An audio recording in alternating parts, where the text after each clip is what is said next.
What's going on, guys? Phil here, back again with another breakdown this week for the standard metagame.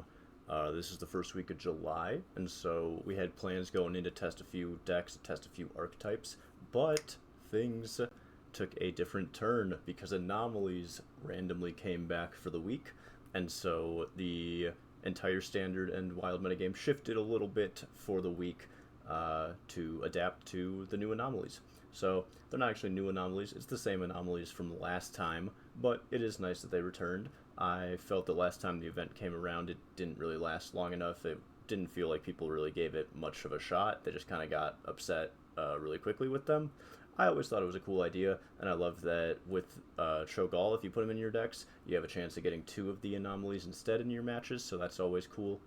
But I had a actually really good time with the anomaly event overall. There is one major issue, that is that Tempo Druid, which was a deck which was already getting more play, more like competitive viability, and seeing a lot of traction at the end of June. It was like kind of massively buffed by the anomalies. Basically, all of them just straight benefited the deck in more ways than one. Obviously, the anomalies are meant to speed up the metagame, make matches faster, switch things up, especially because the meta's been a little bit stale for a while. But it just made decks that were already good a little bit better, and it didn't offer as much room for a unique experience, a unique metagame to form because the event was so short and because it was so dominated by this one deck. But in response to that, we did get nerfs, which might be a little overkill. It's hard to tell because we have now the anomalies that messed with all the data. Obviously, this deck, it rose in presence because of the event, because it synergized so well, but it was already a deck that was seeing play and seemed to have not been an issue. So it's a little worrisome about, whether this is the way we want to actually be approaching how we do balance updates, how we do patches. It's obviously an emergency fix, and they're planning on doing some sort of revision or some sort of, look back at this decision at the first balance window after the new set. But outside of I'd like to see more data on how good this archetype is outside of this event, because while it was seeing, more popularity and more play, I'm not sure if it was consistently so much faster than everything else that it had to be nerfed, but time will tell. Moving on, though, we have our stats for the week. And so we didn't play a whole lot. It was a little bit of a busy week. And we also have a good amount of games in Twist because we've been playing Twist as well with the new heroes. But for the time being, we played 38 games and went 22-16. We are currently at like Diamond 10 or Diamond 8. We haven't even made the Diamond 5 cutoff yet. But pretty slow week.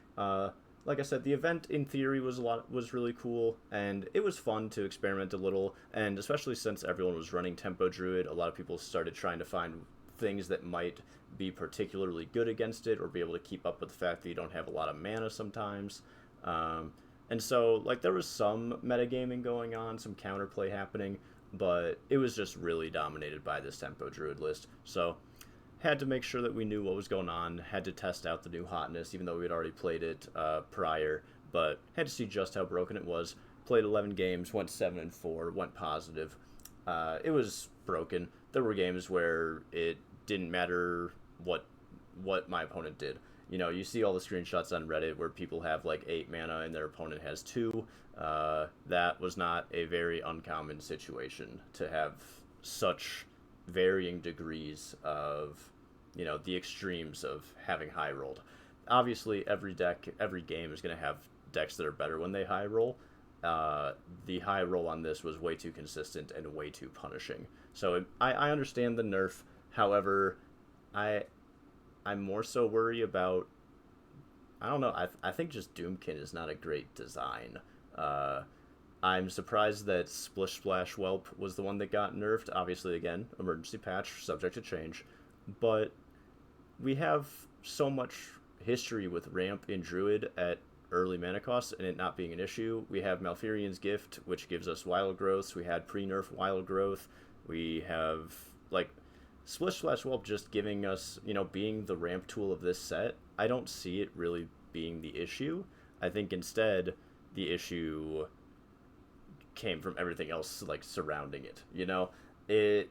I think the real punishing part is that you could ramp into Doomkins and set your opponent back so far, when really there's no other cards that let you steal your opponent's mana crystals. There's very little interaction with your opponent's mana crystals, and we might just be better off keeping it that way in the future. Outside of playing a little bit of the strongest deck in the format at the time, we played a little bit of Insanity Warlocks just to make sure it was still playable. Obviously still playable, very good control deck, been around for as long as I can remember now. As soon as it was like, the list was kind of ironed out, and people figured out that Popgar and Crescendo makes you have like infinite healing. Deck's been insane. Always come back to it a little bit. Not really my preferred archetype, but sometimes you want to play Warlock, sometimes you want to have a quest to play that, or, sometimes you just hit some decks where you're like, I've played against way too many Swarm decks and would like a lot of AoE on turns 2 and 3. Then we played Odd Warrior. We gotta remember, Baku and Gen are still in the format for the time being. So not only did we have that event happening, we also had Anomalies mess with them. So that's kind of cool. Didn't see a whole lot of innovation with them, but picked up Odd Warrior. Had not tried it previously, so that was fun. Went 2-1. Always jamming some games with this Excavate list. Excavate Rogue been a mainstay for as long as we have been making videos, for longer than that before we started making videos. Great deck, always fun, lots of options.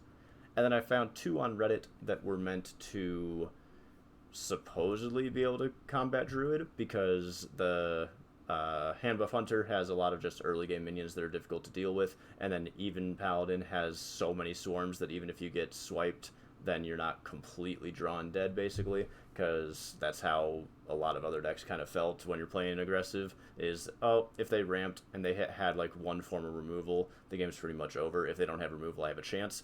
Both of these try and get around that in different ways, and especially with even Paladin, didn't end up playing too many games with it. I only played 2. I went 0-2. Did not give the archetype enough time to actually like play it, flesh it out, feel like I know what I'm doing.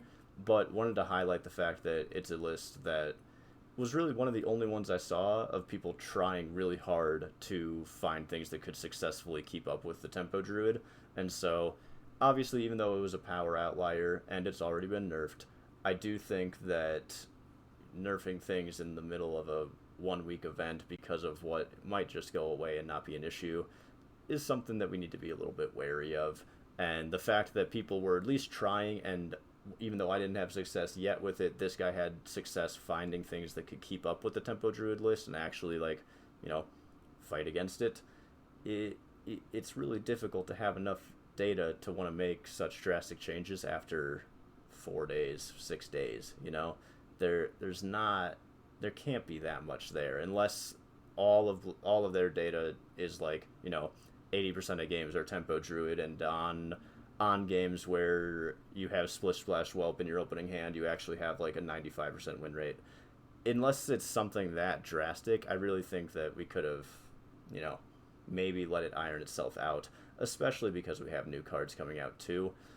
The nerf is also going to be affecting the release window of the new set of Perils in Paradise, and so, subject to change. We don't know if Splish Splash Whelp will just be let back in after its period in jail, or if it's going to be reworked in some way or just completely banned and removed forever. But it just seems odd that this was that important. Was this really that big of an issue that now we have to work? There's 3 or 4 different angles to look at it, where it's do we really want to set this precedent? Do we really want this to be the case right now?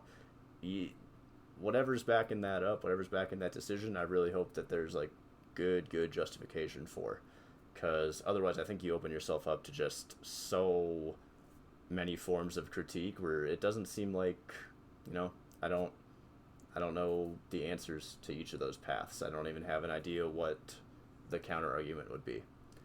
But anyways, guys, as always, had a lot of fun this week. Hearthstone's always the best game that we play, and everything's changing. I love that they're doing events. It's been a lot of fun. Very excited for the new set. Had a lot of fun in Twist. And, even though we've been seeing a lot of the same deck, the fact that things are at least changing a little bit, we've seen over the weeks this list rise up. We still can go back to some of our old favorites with Excavate Rogue and just know that we're going to have a good time with some real agency. And then there's always, people coming out of the woodworks with new ideas, because I hadn't played a deck like this Andy Manhand Buff Hunter in a long time, and I really appreciate that they were able to bring that to our attention, So, thank you guys for watching. If you have any decks that you've been playing or that you, wish that we would have been able to talk about, let me know in the comments. Let me know your thoughts about the 2 events and what you think about the new nerfs, and we will see you next time.